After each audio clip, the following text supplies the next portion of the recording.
Yeah, it's your boy Ray on the mic. Let's go. So it's taken me a minute to record this episode. I have been harping on myself to be consistent in these areas and speaking, producing content, things of that nature. But the more that I dive into becoming a one of the voices in equity, social justice, belonging culture, um, it didn't feel right for me to produce a canned topic that was already scheduled on the docket in my content calendar last week because of just the horrific tragedies that our AAPI and Black communities have experienced with the shootings at Monterey Bay, at Monterey Park, Half Moon Bay, and um, Memphis with Tyree Nichols. And I've in the course of trying to produce this episode for this time, a lot of it was steered towards like my general feelings, pretty raw when I was recording them at the time, and struggled in even finding the right words to say and to share what I was thinking, and um, didn't want to necessarily put that out there to the world, even though it's important to have your raw emotions and raw feelings and not have to filter yourself because I wasn't in the right headspace in order to do so. It just it would have been crap. So I didn't do it. But what I'm coming to this episode this week is to talk about what the importance of holding space for yourself and for others in the midst of experiencing these social injustice, these tragedies, um, these events that are tied to our social identities. And um, couple directions I want to take it. One being that holding space for a person just truly is defining what that is, right? Like, what does it mean to hold space for yourself, for others? What does it mean to hold space for yourself and others?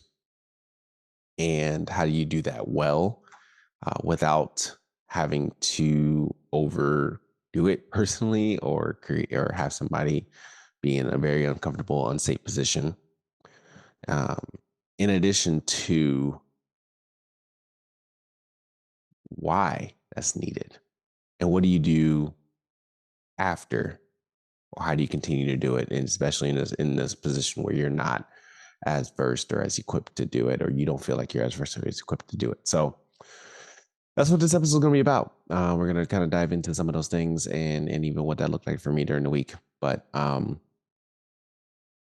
yeah, holding space is a becoming a common theme in the DE&I space, diversity, equity, inclusion space, as more and more practitioners are recognizing and helping and shedding to light the true identity or the true understanding that we have an identity that's beyond what we produce at work. That we can't put our identities in a box. What goes on in the societal realm outside of our workplace system does impact the way that we show up in our workspace. And when we say holding space, it truly means acknowledging the fact that something has happened that impacts the way that you are showing up. And we are acknowledging that event, acknowledging your humanity in that event, and uplifting, providing support, providing just silence, an awareness that somebody's around. Those things are truly needed, or more so just identifying what is needed in order for a person to feel safe, supported, and can navigate through the things through an event to a restoration space. And if we are to acknowledge what goes on in our world, not too many people are creating that type of space. That type of space isn't as created well and effectively in many ways. And for example, I reflect back on 2020 with the murder of George Floyd.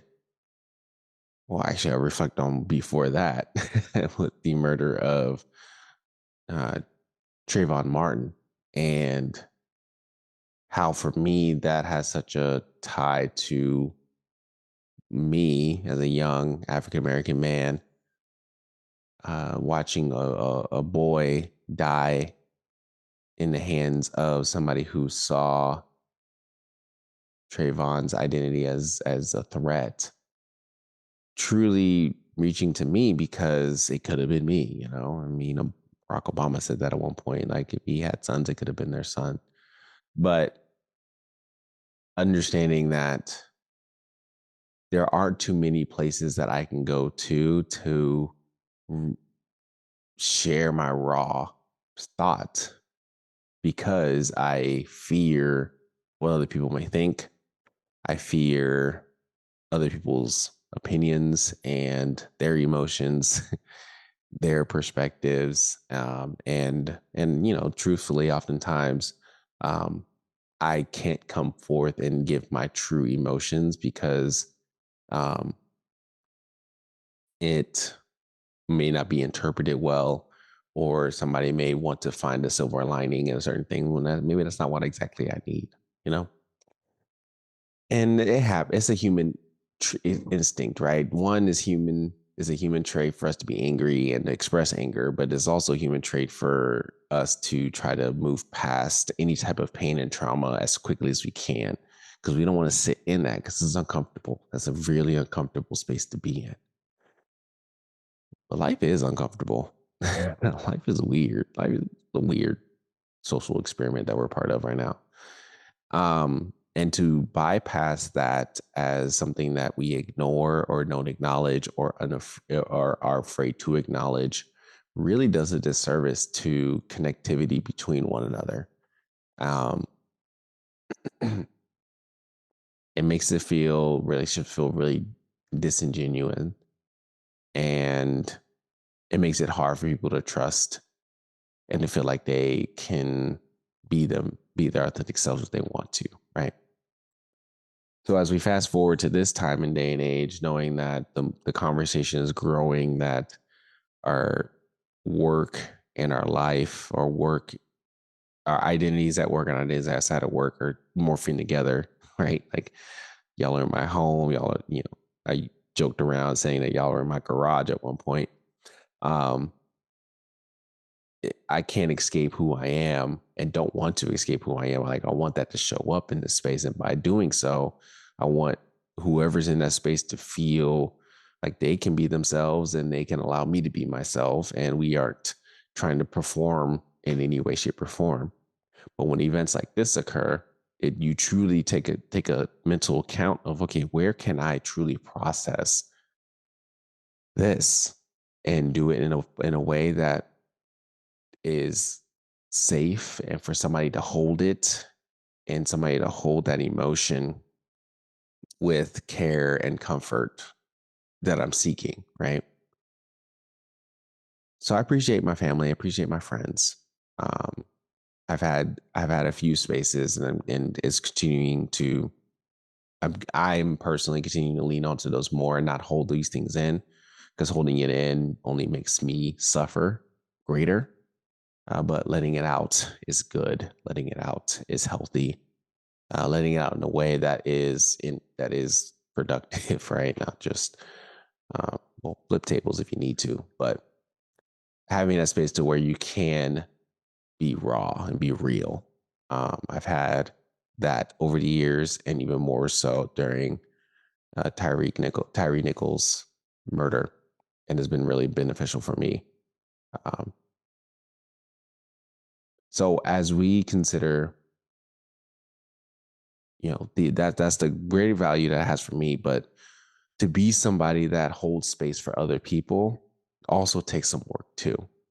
So there is this meeting ground between varying identities, those who are feeling pain, trauma, and hurt, and those who truly care for those feeling that pain, trauma, and hurt, and practicing empathy, practicing relational connectivity to show that they're not alone in this pain. And so as one group rises up and says, yes, I want this space to be a space where I can be real, the receiving side of it, those who are creating that space and holding space, has a real interesting and delicate role in that space as a person who can practice empathy, who can practice grace, who can practice active listening and listening well, not listening to just respond, but listening to understand and empathize and sympathize in some context with what is going on in that way. It is being able to ask truly, what do you need, or how can I help you? And as you're doing so, not putting your own emotions and perspectives into that unless it's shared, right?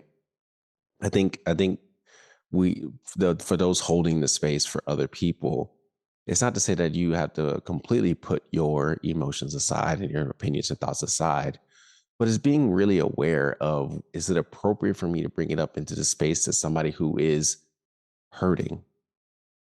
Does my opinion truly help in what they need today? Or is right now really all about them and we should focus on them? And that is a true gift and a true skill to practice through when you're holding space for other people. Acknowledge what's going on, but not put your own emotions into the mix. And recenter yourself when we should be centering the other. And that takes practice and time.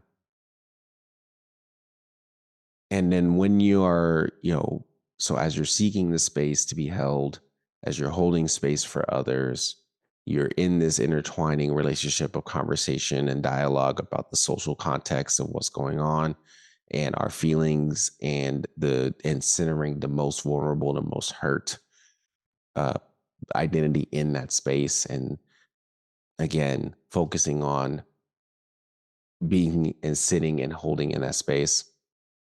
There's a level of strength and mental strength and emotional strength that has to occur by being the one to hold that for others. And it takes time to do that. And also some vulnerability and strength to be in that space. And also to be saying, you know what, like, I don't think I'm ready to just do this too if you're not there yet. And that's all okay.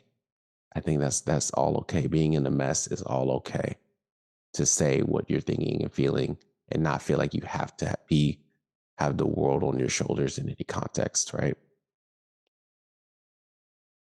And then the next step from that, not that we have to move to the next step so quickly, but when there's a mutual understanding that there is healing, there is path to restoration, there is a true sense of bond and acknowledgement of what's going on, the next step will be just following up. The next step would be identifying, how do we process and move forward together collectively in this, and what does support look like ongoing. And if there ever is I don't want to say a relapse, but just like a revisiting of that same trauma space that is there, that's available, if necessary, right? And holding space is a very practical activity that we all have the agency to do, as well as we all have that. I would hope we all have a desire to seek and to create for ourselves and others. And it does take a lot of emotional strength and vulnerability to be in that space. Maturity, I guess, is a better way to put it, to be in that space, and trust in a major way, because you are trusting, as somebody who is seeking the space, trusting somebody to hold your trauma and pain with delicate care.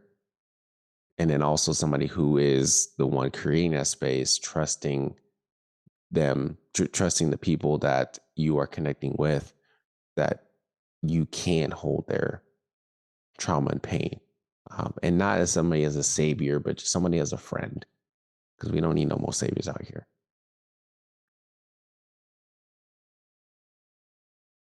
So that's kind of what have I experienced the past week, and want to encourage one that is offered and available to you, and you have the ability, capacity to create that. But does take a little bit of preparation, especially on those who creating that space to understand how can I be the person that acknowledges and finds support and not belabors, but understands and take as many long as it needed to help somebody will navigate through a pain that they're experiencing, and not in a sympathetic or a pity way, but just like a true reality of like, yo, that sucks. Like that really hurts and pains, and I'm sorry. And I'm here for you, whatever you need. It takes true skill to navigate that and to work through that. And it's something that you can do. And what I would hope that individually we're building those dynamics and relationships because we've done it before. But then institutionally, we're also taking those steps to make this a rhythm or practice to recognize what's going on in the societal realm, how it impacts the system of our institutions, and then look within ourselves to say, what can I do to help engage the relationships of the other and create a rhythm that kind of say, hey, we're going to have an open forum where we get to talk through these things. And it doesn't have to be perfect. It doesn't have to be polished. It just requires you to be present. And if you want it, it's here, but know that is available to you in these ways. You know, EAP, Employee Assistance Program, is one of the ways that offers a lot of organizations offer that. And I think another step that could be done is for leaders to practice it themselves within their team spaces. Again, not to create a whole dissertation about it, but just 2 to 3 minutes to say, I recognize this. I know people are in pain here. If you need something, we're here. Here are some ways that we can support you through this. Just acknowledging that and not ignoring it is part of what it means to hold space for identities that are experiencing some traumatic um, experiences and traumatic events in the world, and then continue to follow up and check in on them as well. So, yeah, that's what I wanted to share today. And I know I'm gonna listen back to this and I'm gonna be like, this is not how I wanted to go, but it's okay because we're navigating the mess. Life continues to go on, and we are always finding new ways to show up in a way that makes us stronger, makes us more resilient. And holding space is one of those key opportunities where we could do that effectively.